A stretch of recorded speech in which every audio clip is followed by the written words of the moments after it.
Cerita motivasi pendek diharapkan akan memberikan pesan moral yang memberikan energi dan semangat kehidupan agar kita terus berani melangkah mengarungi lika-liku kehidupan dan berbagai masalahnya. Jenis karya sastra ini sudah dikenalkan sejak dini di bangku sekolah dasar, sehingga wajar jika cerpen diminati banyak orang. Kita tentu membutuhkan suntikan motivasi dan penyemangat hidup agar kita bisa bertahan dan selalu punya energi untuk melanjutkan hari-hari ke depan. Cerita motivasi pendek. 1. Tupai dan semut hitam. Alkisah di sebuah kota kecil ada seorang petani yang sedang duduk di tepi sawah. Dia duduk sambil memandangi sawahnya yang luasnya tidak seberapa itu. Di samping sawah tersebut ada juga ladang miliknya.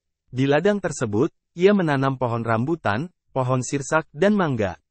Hatinya sangat senang melihat pohon-pohonnya yang akan panen. Sambil menghitung berapa banyak buah yang akan dihitung dan keuntungan yang dia dapat, tiba-tiba ia melihat seekor tupai meloncat dari pohon satu ke pohon lainnya. Lalu, muncullah kesedihan dalam hatinya bahwa tupai akan merusak panennya tahun ini. Ternyata, wajah petani tersebut menggoreskan rasa haru pada semut hitam. Raja semut hitam yang melihatnya segera mengumpulkan pasukannya untuk mengusir tupai tersebut. Jadi, semut hitam berbaris dari akar pohon yang paling bawah sampai batang pohon yang paling tinggi. Tupai yang melihat semut hitam berbaris langsung pergi dari pohon ladang tersebut. Konon, semut hitam adalah musuh dari tupai. Karena kekompakan semut hitam dan jumlahnya banyak, maka tupai tidak berani dengan semut hitam. Petani tersebut lalu penasaran, mengapa tupai tersebut pergi dari ladangnya. Padahal, dia yakin tidak akan ada yang bisa menangkap tupai. Tupai adalah binatang yang sangat pandai dalam meloncat. Karena kepandaiannya itulah, banyak petani yang menjadi rugi karena buah panennya banyak dirusak oleh tupai. Lalu petani tersebut, mendekati pohon tersebut dan melihat semut yang berbaris di pohonnya. Petani tersebut sangat bersyukur, karena semut hitam telah berhasil mengusir hama tupai dari ladangnya. Kisah ini mengingatkan bahwa sepandai-pandainya tupai meloncat, pasti akan jatuh juga. Tidak ada orang yang sempurna dalam dunia ini. Motivasi, sepandai apapun kita, tentunya pasti memiliki kekurangan. Tupai yang pandai meloncat, tetap memiliki kekurangan. Kekurangannya yakni takut pada semut hitam. Tuhan sudah memberikan talenta kepada kita, gunakanlah sebaik-baiknya dalam hal positif. Ketika satu orang diberikan talenta dalam bermain musik, bukan berarti orang tersebut juga pandai dalam bidang lain. Maka dari itu, bersyukurlah apapun talenta yang Tuhan berikan pada kita. Tetaplah rendah hati, meskipun orang lain tidak sepandai kita. 2. Belalang yang selalu meremehkan. Dahulu kala, hidup seekor belalang yang riang dan gembira. Kesehariannya dihabiskan untuk bersenang-senang. Sambil menikmati harinya, terkadang dia melihat teman-temannya yang lain sedang sibuk mengumpulkan makanan untuk persiapan di musim kemarau.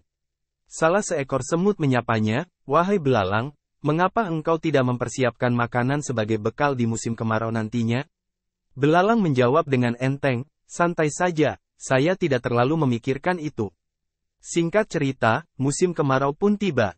Semua serba kering, tanaman yang dulunya hijau dan banyak menghasilkan buah, sekarang menjadi kering tanpa tersisa apa-apa. Belalang kebingungan harus mencari makan kemana lagi. Dia teringat dengan ungkapan samut waktu itu kepadanya, dia sangat menyesal tidak melakukan persiapan sebelumnya. Tak lama setelah itu, belalang tergeletak pingsan karena tak sanggup menahan rasa lapar dan hausnya. Akhirnya, dia pun diselamatkan oleh semut dan diberikan makanan agar kondisinya membaik. Motivasi, jangan pernah meremehkan segala sesuatu. Terkadang musibah tidak langsung datang begitu saja, oleh sebab itu dibutuhkan persiapan dalam segala kemungkinan yang terjadi.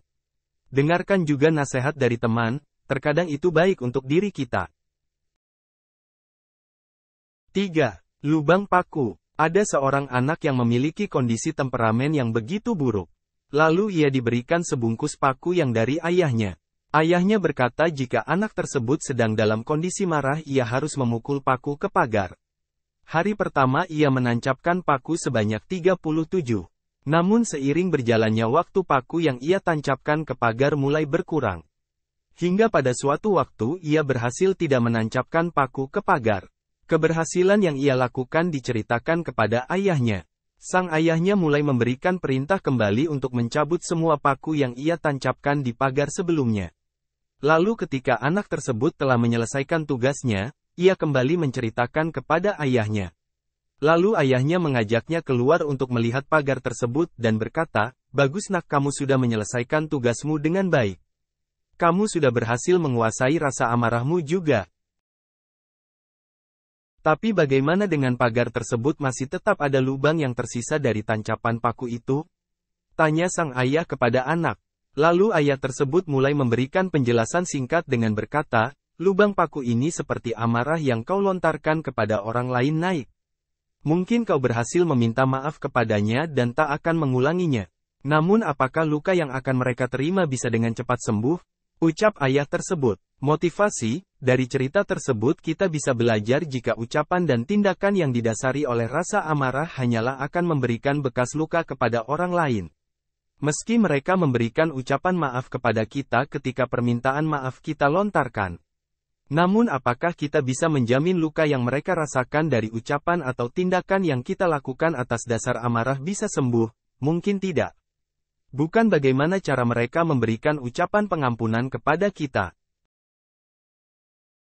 Tapi bagaimana kita mengendalikan emosi hingga tak menyakiti orang lain. Mungkin lidah adalah salah satu bagian tubuh yang terbilang tidak membunuh orang lain. Akan tetapi ucapan yang keluar dari mulut kita terkadang adalah salah satu senjata yang menyakiti orang lain tanpa kita sadari. Maka dari itu mengontrol emosi adalah kunci untuk tidak menyakiti orang sekitar kita. Semua butuh tahap, namun jika kita berusaha tentunya hasil pengendalian emosi dalam diri juga akan lebih mudah tercapai.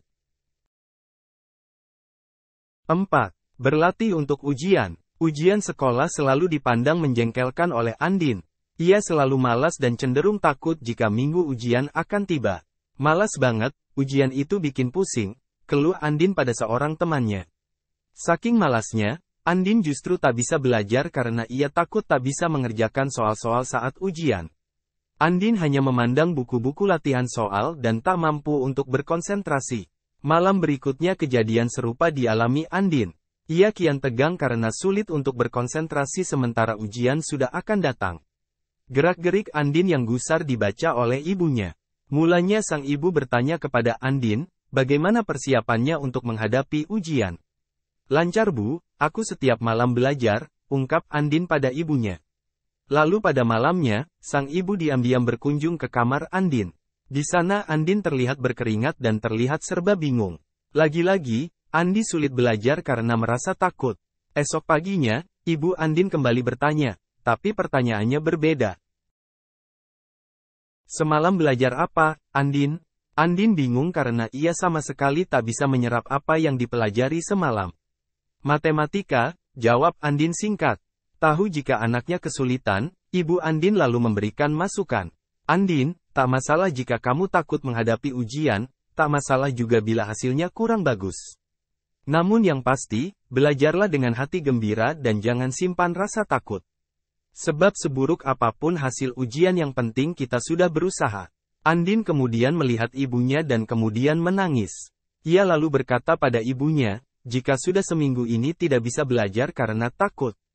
Malam yang lain tiba, tapi kali ini hati Andin merasa tenang karena mendapat kata-kata motivasi oleh ibunya. "Hari ini aku belajar dulu, soal hasil tidak masalah, yang penting berusaha," tutur Andin dalam hati. Sampai akhirnya ia pun bisa belajar maksimal untuk menghadapi ujian sekolahnya dalam waktu dekat. Motivasi, biasakanlah persiapan belajar jauh-jauh hari sebelum melakukan apapun, karena sesuatu yang mendadak tidak akan menghasilkan hasil yang maksimal. 5. Pak tua dan seorang pemuda. Suatu ketika, hiduplah seorang tua yang bijak. Pada suatu pagi, datanglah seorang anak muda yang sedang dirundung masalah. Langkahnya gontai dan air mukanya ruwet. Tamu itu, memang tampak seperti orang yang tak bahagia. Tanpa membuang waktu, orang itu menceritakan semua masalahnya. Pak tua yang bijak, hanya mendengarkannya dengan seksama. Ia lalu mengambil segenggam garam, dan meminta temannya untuk mengambil segelas air. Ditaburkannya garam itu ke dalam gelas, lalu diaduknya perlahan. Coba, minum ini, dan katakan bagaimana rasanya, ujar Patua itu. Asin, asin sekali, jawab sang tamu, sambil meludah ke samping. Patua itu, sedikit tersenyum.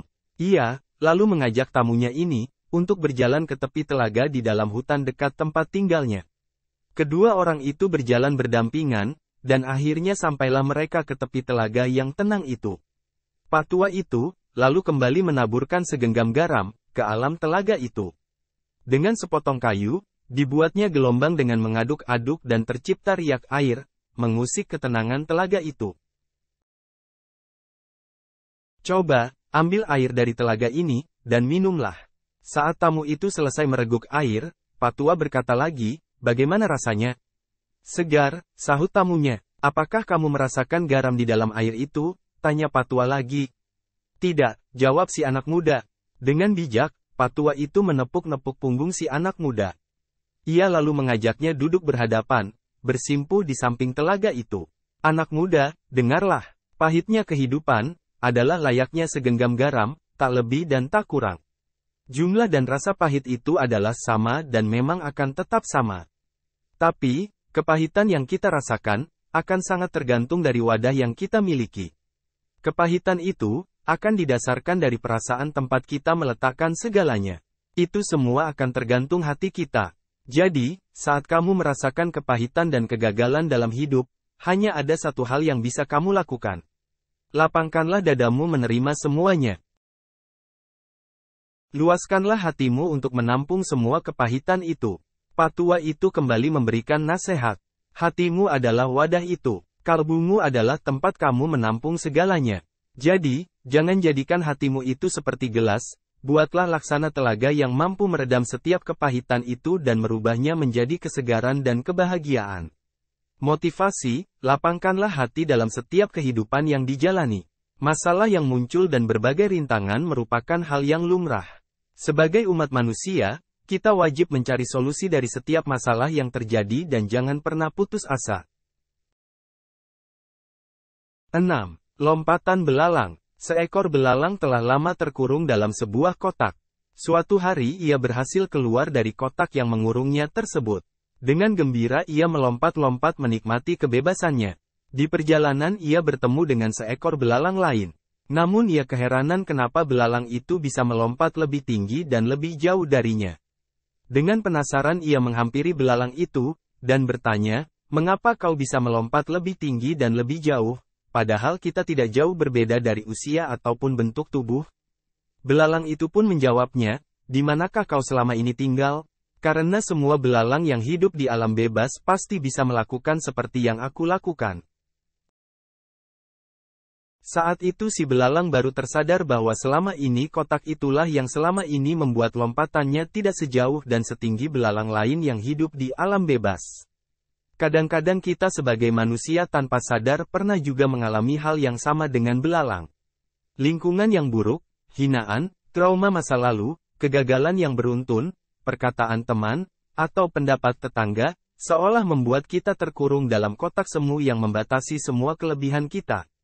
Lebih sering kita mempercayai mentah-mentah apapun yang mereka voniskan kepada kita tanpa pernah berpikir benarkah Anda separah itu. Bahkan lebih buruk lagi, kita lebih memilih untuk mempercayai mereka daripada mempercayai diri sendiri. Tidakkah Anda pernah mempertanyakan kepada hati nurani bahwa Anda bisa melompat lebih tinggi dan lebih jauh, kalau Anda mau menyingkirkan kotak itu? Tidakkah Anda ingin membebaskan diri agar Anda bisa mencapai sesuatu yang selama ini Anda anggap di luar batas kemampuan Anda? Motivasi, beruntung sebagai manusia kita dibekali Tuhan kemampuan untuk berjuang, tidak hanya menyerah begitu saja pada apa yang kita alami. Karena itu teman, teruslah berusaha mencapai apapun yang ingin dicapai. Sakit memang, lelah memang, tetapi bila kita sudah sampai ke puncak, semua pengorbanan itu pasti terbayar. Kehidupan kita akan lebih baik kalau hidup dengan cara hidup yang dipilih. Bukan cara hidup yang seperti mereka pilihkan untuk kita. 7. Buah kebaikan. Suatu hari diceritakan ada sebuah rumah di tengah hutan yang dihuni oleh seorang ibu dan anak. Anak dari ibu tersebut terbilang masih dalam usia kecil. Pada waktu berikutnya anak tersebut berada di halaman rumah untuk bermain. Pada saat yang bersamaan datanglah seekor rusa. Rusa tersebut berusaha memasukkan tanduknya ke dalam pakaian sang anak kecil tadi. Sehingga anak kecil tersebut seperti terangkat di atas tanduk rusa. Seketika anak tersebut ketakutan terhadap rusa dan menangis sambil berteriak memanggil ibunya. Secara refleks sang ibu keluar dari rumah dan mulai melihat yang terjadi. Tak disangka anak tersebut sudah dibawa lari ke dalam hutan oleh rusa. Sang ibu sekuat tenaga berusaha mengejar rusa tersebut masuk ke dalam hutan.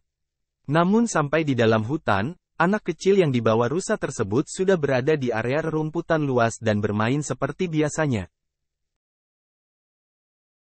Sang ibu begitu bahagia telah menemukan anaknya dan mulai menggendong anaknya. Mereka kembali pulang ke rumah yang ditinggali. Namun apa yang terjadi? Ternyata rumah tersebut telah tertimpa oleh pohon besar. Tentunya kondisi rumah tersebut menjadi rata luluh rantak. Sang ibu mulai berpikir jika ia masih di dalam tanpa mengejar sang anak apa yang akan terjadi padanya. Seketika ia ingat pada beberapa tahun sebelumnya ia menyelamatkan anak rusa dari incaran pemburu. Ibu tersebut menutupi anak rusa dengan berbagai macam kain agar tak ketahuan oleh para pemburu. Ketika para pemburu sudah tiada di tempat tersebut, sang ibu mulai mengambil kain yang menutupi rusa dan mulai melepaskan rusa tersebut ke dalam hutan. Tanpa disangka jika rusa yang membawa anaknya tadi adalah anak rusa yang telah ia selamatkan dulu. Seakan-akan anak rusa tersebut berusaha untuk mengucapkan terima kasih kepada sang ibu dengan cara membawa anaknya lari ke hutan untuk menyelamatkan keluarga ibu dari hatman pohon tumbang. Motivasi, dari kejadian tersebut ibu berkata kepada sang anak jika membantu semua makhluk ciptaan Tuhan meski sekecil apapun kelak tetap akan berbalik pada diri kita. Dari cerita kecil tersebut kita juga bisa belajar bagaimana pentingnya untuk membantu makhluk Tuhan tanpa membedakan hal apapun. Sebab semua benih kebaikan yang kita tanamkan kelak akan kita tuai di kemudian hari. Jika tidak kita yang menuai, mungkin yang akan menuai adalah anak cucu kita kelak. Tidak akan rugi untuk membantu ciptaan Tuhan. Oleh karena itu, jangan ragu untuk membagi kebaikan.